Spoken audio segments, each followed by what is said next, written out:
നമസ്കാരം കൂട്ടുകാരെ. നമുക്ക് അടുത്ത പാഠത്തിലേക്ക് പോയാലോ? സീരിയലിന്റെ അടുത്ത പാഠത്തിലേക്ക് പോയാലോ? ഇന്നത്തെ പാഠത്തിൽ നമ്മൾ പഠിക്കാൻ പോകുന്നത് ദൈവഭക്തിയുടെ സ്വാധീനത എന്നുള്ളതാണ്. Influence of ഗാഡ്ലിനെസ്. 13, 15, 16 വയസ്സൊക്കെ ഉള്ള നിങ്ങളെപ്പോലുള്ള ഒരാൾക്ക് ഒരു രാജ്യത്തിന്റെ നിയമം മുഴുവനും മാറ്റാൻ കഴിയും എന്ന് പറഞ്ഞാൽ നിങ്ങൾക്ക് വിശ്വസിക്കാൻ പറ്റുമോ?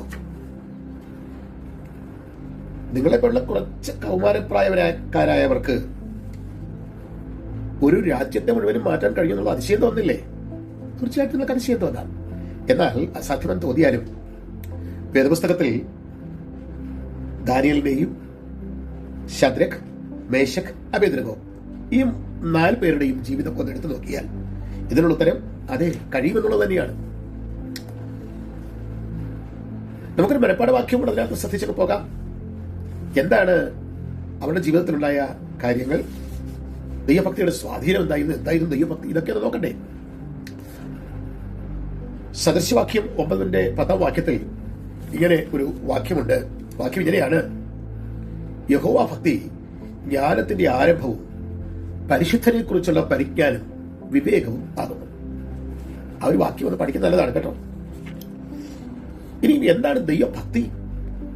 ഈ ദൈവഭക്തി കൊണ്ടുള്ള നേട്ടം എന്തായിരുന്നു ഇവർക്ക്? പലപ്പോഴും നമ്മൾ പേടിക്കും, നമ്മൾ ചിന്തിക്കും ദൈവഭക്തി എന്ന് പറഞ്ഞാൽ ദൈവത്തെ പേടിച്ച് ജീവിക്കുന്നതാണെന്ന്. പേടിയല്ല, എന്നാൽ അതല്ല സത്യം. മറിച്ച് ദൈവത്തോടുള്ള ബഹുമാനമാണിത്. സൃഷ്ടാവായ ദൈവത്തിന്റെ അധികാരത്തെ അംഗീകരിക്കുകയും അത് ജീവിതത്തിൽ പകർത്തിയെടുക്കുന്നതാണ് യഥാർത്ഥമായ ജ്ഞാനമെന്നാണ് വിശുദ്ധ വേദപുസ്തകം പറയുന്നത്. അത് ജീവിതത്തിൽ പിന്നീട് മാറ്റങ്ങൾ കൊണ്ടുവരുന്ന കാര്യമാണ്. ഇത് ജീവിതത്തിൽ കൊണ്ടുവരുന്ന മാറ്റങ്ങൾ വളരെ വലുതാണ്. ദൈവത്തെ ബഹുമാനിക്കുന്ന ഒരാൾക്ക് അവരുടെ മാതാപിതാക്കളെ, അധ്യാപകരെയും ബഹുമാനിപ്പാനും പാടുണ്ടാകില്ല, ബുദ്ധിമുട്ടുണ്ടാകില്ല. ഇനി ദൈവഭക്തി അവർക്കുള്ള നേട്ടങ്ങൾ എന്തൊക്കെയായിരുന്നു? ഒന്ന്, വ്യക്തിപരമായ ചില നേട്ടങ്ങൾ ഉണ്ടായിരുന്നു. അവർക്ക് ദൈവകൃപ ലഭിച്ചു എന്ന് 1:17 മുതൽ 19 വാക്യങ്ങളിൽ വായിക്കുന്നുണ്ട്. 2, അവർക്ക് ഉദ്യോഗ കയറ്റം ലഭിച്ചതായിട്ട് വ്യക്തിപരമായ നേട്ടത്തെക്കുറിച്ച് കാണുന്നു. ഇനിയും അടുത്തൊരു കാര്യം, ദൈവം നാമം മഹിമപ്പെട്ടു എന്നുള്ളതാണ്. 3:28 മുതൽ 29 വാക്യങ്ങൾ ഇത് കാണാം. എങ്ങനെയാണ് ദൈവനാമം മഹിമപ്പെട്ടത്? അവർ ദൈവത്തിൽ ആശ്രയിച്ചു, വേറെ ദൈവത്തെ ആരാധിക്കാൻ അവർ വിസമ്മതിച്ചു. അവരുടെ തീരുമാനം അക്കാര്യത്തിൽ ശക്തമായിരുന്നു. വിശ്വാസത്തിന് വേണ്ടി മരിച്ചാലും ഞങ്ങൾക്ക് ബുദ്ധിമുട്ടില്ല, കുഴപ്പമില്ല. ഇതിന്റെ കാരണം ശരീരത്തെക്കാൾ വിലയേറിയ ആത്മഭാഗത്തുണ്ട് എന്നുള്ളത് ഉറപ്പ് അവർക്ക് ലഭിച്ചു. അത് ലോകത്തിന് മുമ്പിൽ അറിയിക്കുകയും ചെയ്തു. ഇനി അടുത്തൊരു കാര്യം, രാജ്യത്തിന്റെ ചക്രവർത്തിയുടെ നിയമങ്ങൾ അവരുടെ ആരാധനയ്ക്കെതിരായി നിന്നിട്ടും വിശ്വാസത്തിൽ നിന്ന് അണുവിട വ്യതിചരിക്കാതെ നിന്ന അവരുടെ ജീവിത രീതി ദൈവനാമം മഹത്വപ്പെടുവാൻ കാരണമായി തീർന്നു.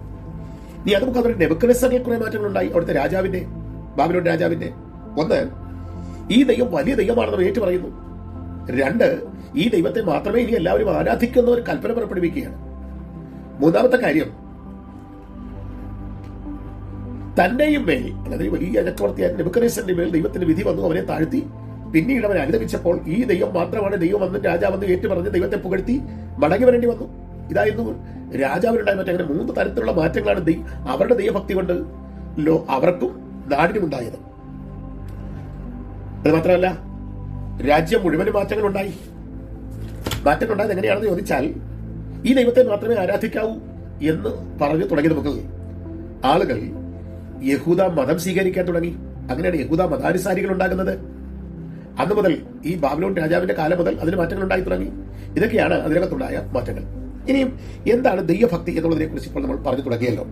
ഭയമല്ല, മറിച്ച് ദൈവത്തിന് കൊടുക്കുന്ന ബഹുമാനമാണ്. 1 തിമോഥെയോസ് 4:8 പറയുന്നത് ദൈവഭക്തി എല്ലാറ്റിനും പ്രയോജനകരമാണ് എന്നുള്ളതാണ്. അത് നമ്മുടെ ഭൂമിയിലുള്ള ജീവിതത്തിനും വരുവാനുള്ള നിത്യതയ്ക്കും പ്രയോജനം ചെയ്യുന്നതാണ്. ഇനിയും അറിവിനേക്കാൾ വലിയ ജ്ഞാനം അവർക്ക് ദൈവം കൊടുത്തു. ബാബിലോണിലേക്ക് പ്രവാസികളായി കൊണ്ടുപോയ ഈ ദാനിയേലും അല്ലെങ്കിൽ അവരുടെ കൂട്ടുകാരും ശദ്രക്, മേശക്, അബേദ്നെഗോ അവരുടെ ആചാരങ്ങളുമായി ഒരു തരത്തിലും പൊരുത്തപ്പെടാൻ തയ്യാറായില്ല. അവർ ദൈവത്തോടുള്ള വിശ്വസ്തതയിൽ ഉറച്ചിരുന്നു. അതിന്റെ ഫലമാണ് ഇപ്പോൾ ഞാൻ ഈ ചില പോയിന്റുകൾ പറഞ്ഞത്. വ്യക്തിപരമായ നേട്ടം, രാജാവിനുണ്ടായ മാറ്റം, ദൈവനാമത്തിന്റെ മഹത്വം, ഇതൊക്കെ ഉണ്ടായത്.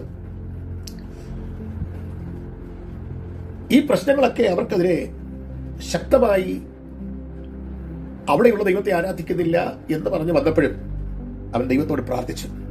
പ്രാർത്ഥനാ ജീവിതത്തിൽ അവൻ വിജയിക്കുകയാണ്. ഇനിയും നിങ്ങൾ നോക്കൂ, ദൈവം അവർക്ക് അറിവും സകല വിദ്യകളിലും ജ്ഞാനവും നൽകി.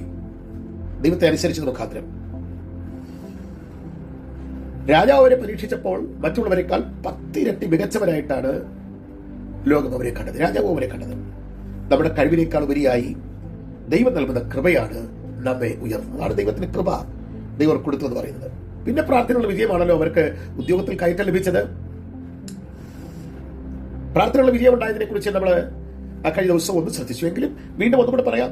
നെബൂഖദ്നേസറിന്റെ ഒരു സ്വപ്നം അത് രാജാവ് മറന്നുപോയെങ്കിലും രാജാവ് പറഞ്ഞത് സ്വപ്നവും പറയണം, അർത്ഥവും പറയണം. അത് ലോകത്തിൽ ആർക്കും പറ്റിയില്ല. അവിടെയുള്ള ആർക്കും ജ്ഞാനികൾക്കൊന്നും കഴിയാതിരിക്കുമ്പോൾ ദാനിയേലിനത് കഴിഞ്ഞു. സ്വപ്നവും കണ്ട് മറന്നുപോയ സ്വപ്നവും പറഞ്ഞു, രാജാവിന്റെ സ്വപ്നവും പറഞ്ഞു, അതിന്റെ അർത്ഥവും വിശദീകരിക്കുകയാണ്. 2:19, 27 മുതൽ 28 വരെയുള്ള വാക്യങ്ങൾ ഇതിലൂടെയെല്ലാം നാം കാണുന്നതാണ്. ദൈവമായ രഹസ്യം ദാനിയേലിന് വെളിപ്പെടുത്തുകയാണ്. ഇതിലൂടെ ദാനിയേലിനും കൂട്ടുകാർക്കും സ്ഥാനമാനങ്ങൾ ലഭിക്കുകയാണ്. ഞാൻ മുമ്പേ ഓർപ്പിച്ചു, അവർക്ക് സ്ഥാനമാനം, ഉദ്യോഗക്കയറ്റം ലഭിക്കുകയാണ്. ഈ ദൈവഭക്തിയിലൂടെ ഉണ്ടായ അതിന്റെ സ്വാധീന മുഖാന്തരം അവർക്ക് സ്ഥാനമാനങ്ങൾ ലഭിക്കുകയാണ്. പ്രാർത്ഥനയും വിശ്വാസവും കൂടി ചേരുമ്പോൾ ദൈവം വലിയ അത്ഭുതങ്ങൾ ചെയ്യും. ഇനിയും ആ അഗ്നി പരീക്ഷയിലെ വിശ്വാസത്തെ കുറിച്ച് നിങ്ങൾ നോക്കൂ. നമുക്കെല്ലാവർക്കും അറിയാവുന്ന കഥയാണ് ശദ്രക്കിന്റെയും മേശക്കിന്റെയും അബേദ്നെഗോവിന്റെയും കഥ. രാജാവ് നിർത്തിയ സ്വർണ്ണ പ്രതിമയെ നമസ്കരിക്കുകയില്ല എന്നവർ തീരുമാനിച്ചു, നിശ്ചയിച്ചു, ഉറപ്പിച്ചു. അവരതിനെ ആരാധിക്കാൻ വിസമ്മതിച്ചു. അവർ പറഞ്ഞ വാക്കുകൾ ഇന്നും നമുക്ക് പ്രചോദനമാണ്. ഞങ്ങൾ ആരാധിക്കുന്ന ദൈവം ഞങ്ങളെ രക്ഷിക്കും, ശക്തനാണ്. ഇനി രക്ഷിച്ചില്ലെങ്കിൽ പോലും ഞങ്ങൾ ആ പ്രതിമയെ വണങ്ങില്ല. ദാനിയേൽ 3:16 മുതൽ 18 വാക്യങ്ങൾ നോക്കൂ. എന്ത് ശക്തമായ തീരുമാനമാണെന്ന്. അത് രാജ്യത്തെ മുഴുവനും മാറ്റിമറിക്കുന്ന തീരുമാനമായി പിന്നീട് മാറുകയാണ്. തീച്ചുളയിൽ അവരെ എറിഞ്ഞപ്പോൾ അവർ തനിച്ചായിരുന്നില്ല. 4ാമത് നാൾ കൂടെ നടക്കുന്നതായിട്ടാണ് നെബൂഖദ്നേസർ കാണുന്നത്. ലോകത്തുള്ള സകല രാജാക്കന്മാരെയും വിളിച്ചുകൂട്ടി വിരുന്ന് കഴിക്കുന്നതിനിടയിലാണിത്. 4ാമത് കൂടെ ഉണ്ടായിരിക്കുന്നത് കാണുന്നത് രാജാവാണ്, നെബൂഖദ്നേസർ രാജാവാണ്. ദാനിയേൽ 3:25. ഇതൊരു കാര്യം നമ്മൾ ഓർപ്പിക്കുന്നു. ദൈവഭക്തിയിൽ നാം ഉറച്ചു നിന്നാൽ നാം തനിയല്ല, പ്രതിസന്ധികളിൽ ദൈവം കൂടെയുണ്ട് എന്ന് ഈ കാര്യം നമ്മെ ഓർപ്പിക്കുന്നു. ഇവരുടെ ധൈര്യം കണ്ട രാജാവ് ഒടുവിൽ ഇസ്രായേലിന്റെ ദൈവത്തെ പുകഴ്ത്തുകയാണ്. ഇതിനെക്കുറിച്ച് ഞാനിത് ഓർമ്മിച്ചു. രാജാവിനുണ്ടായ മാറ്റം.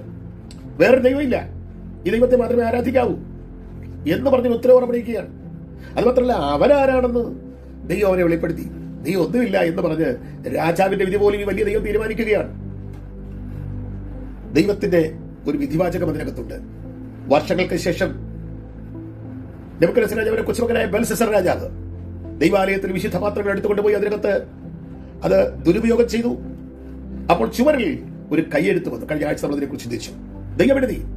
ദൈവം ചുവരിൽ എഴുതി മറ്റാർക്കും കഴിയാതിരുന്ന സന്ദേശം ദാനിയേൽ വായിച്ചു കേൾപ്പിക്കുകയാണ്. ലോകം പരാജയപ്പെടുന്നിടത്ത് ദൈവഭക്തിയുള്ളവർക്ക് ദൈവത്തിന്റെ ജ്ഞാനത്തോടെ നിൽക്കാൻ കഴിയും എന്ന് പഠിപ്പിക്കുകയാണ്. ഇന്ന് ദൈവത്തിന് സാധിക്കും. പ്രിയ കുഞ്ഞുങ്ങളെ, നിങ്ങൾ അതിനായി തീരുമാനിച്ചുറച്ചു നോക്കൂ. ദൈവം നിങ്ങളെ വരും കാലങ്ങളിൽ ഉപയോഗിക്കും. നമ്മുടെ ജീവിതത്തിന്റെ ഒരു സാക്ഷ്യം എന്തായിരിക്കണം? ദാനിയേലും കൂട്ടുകാരും വെറും പ്രവാസികളായി മരിച്ചു പോകാമായിരുന്നു നടക്കുന്നത്. എന്നാൽ അവരുടെ വിശ്വസ്തത അവരുടെ ഭരണാധികാരികളാക്കി മാറ്റുകയാണ്. അതിനുപരിയായി വിജാതീയരായ രാജാക്കന്മാരെ കൊണ്ട് ദൈവം ജീവനുള്ളവനാണ്, എന്നേക്ക് നിലനിൽക്കുന്നവനാണ് എന്ന് പറയിപ്പിക്കുകയാണ്. ദാനിയേൽ 6:26. നമ്മുടെ ജീവിതം മറ്റുള്ളവർ കാണുന്ന ഒരു പുസ്തകമാണ് കുഞ്ഞുങ്ങളെ. നിങ്ങൾക്ക് മനസ്സിലായല്ലോ.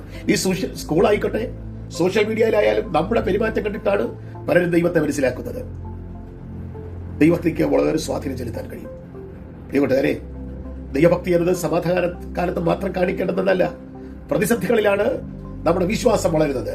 എബ്രായർ 11:16 പറയുന്ന പോലെ അങ്ങനെയുള്ളവരുടെ ദൈവം വിളിക്കപ്പെടുവാൻ ദൈവം ലജ്ജിക്കുന്നില്ല എന്ന് വേദപുസ്തകം വിളിച്ചു പറയുന്നു. ഇതൊരു ചോദ്യം നിങ്ങളോട് ചോദിക്കട്ടെ. മറ്റുള്ളവർ നിങ്ങളുടെ ജീവിതം നിരീക്ഷിക്കുകയാണെങ്കിൽ, ശ്രദ്ധിച്ചു നോക്കുകയാണെങ്കിൽ, നിങ്ങളിലൂടെ അവർ ദൈവത്തെക്കുറിച്ച് എന്ത് പഠിക്കും? ഒരു നിമിഷം നമുക്ക് ചിന്തിക്കാം. ദാനിയേലിനെ പോലെ ഉറച്ച തീരുമാനമെടുക്കാനൊക്കെ പറ്റുമോ? നിങ്ങളുടെ പ്രായമാണ് അവർക്ക്. എങ്കിലും അവർ രാജ്യത്തിന്റെ മൊത്തം തീരുമാനം മാറ്റുവാൻ കഴിവുള്ള ദൈവത്തെ വിശ്വസിച്ചു. നിങ്ങളെ അങ്ങനെ ഉറച്ച തീരുമാനമെടുക്കാൻ ദൈവം നിങ്ങളെ സഹായിക്കുവാനാകട്ടെ. അടുത്ത ആഴ്ചകൾ വരുമ്പോൾ ഇയ്യോബിന്റെ ദൈവഭക്തിയെക്കുറിച്ച് ഒരു വ്യത്യാസം എഴുതിക്കൊണ്ട് വരാമോ? നിങ്ങൾ പറയണം. കഷ്ടതകൾക്കിടയിലും ദൈവം എങ്ങനെ ദൈവത്തെ വിശ്വസിച്ചു എന്ന് നമുക്കത് മനസ്സിലാക്കാം. ഇനിയും ചർച്ചയ്ക്കുള്ള ചോദ്യങ്ങൾ നമ്മൾ ചെറുത് വെച്ചാൽ, ഒന്ന്, ജ്ഞാനത്തിന്റെ ആരംഭം എന്ന് ബൈബിൾ വിളിക്കുന്നത് എങ്ങനെയാണ്? വിശ്വസ്തത കാണിച്ച 4 എബ്രായ യുവാക്കൾക്ക് ലഭിച്ച അനുഗ്രഹങ്ങൾ എന്തൊക്കെയായിരുന്നു? അതേക്കുറിച്ച് ഞാൻ നിങ്ങളെ ഓർപ്പിച്ചു. 3, ആളുകൾ ദൈവത്തെ കാണുന്ന രീതിയിൽ നമ്മുടെ സ്വഭാവത്തിന് എന്ത് പങ്കാണുള്ളത്? നമ്മളെ തന്നെ ചിന്തിക്കൂ. നിങ്ങൾ നല്ല കുഞ്ഞുങ്ങളാണ്. ദൈവം നിങ്ങൾക്ക് അതിനുള്ള അനുഗ്രഹം തന്നിട്ടുണ്ട്. ദൈവം നിങ്ങളെ സഹായിക്കട്ടെ എന്ന് പറഞ്ഞ് തൽക്കാലം നിർത്തട്ടെ. വീണ്ടും കാണാം. God bless you.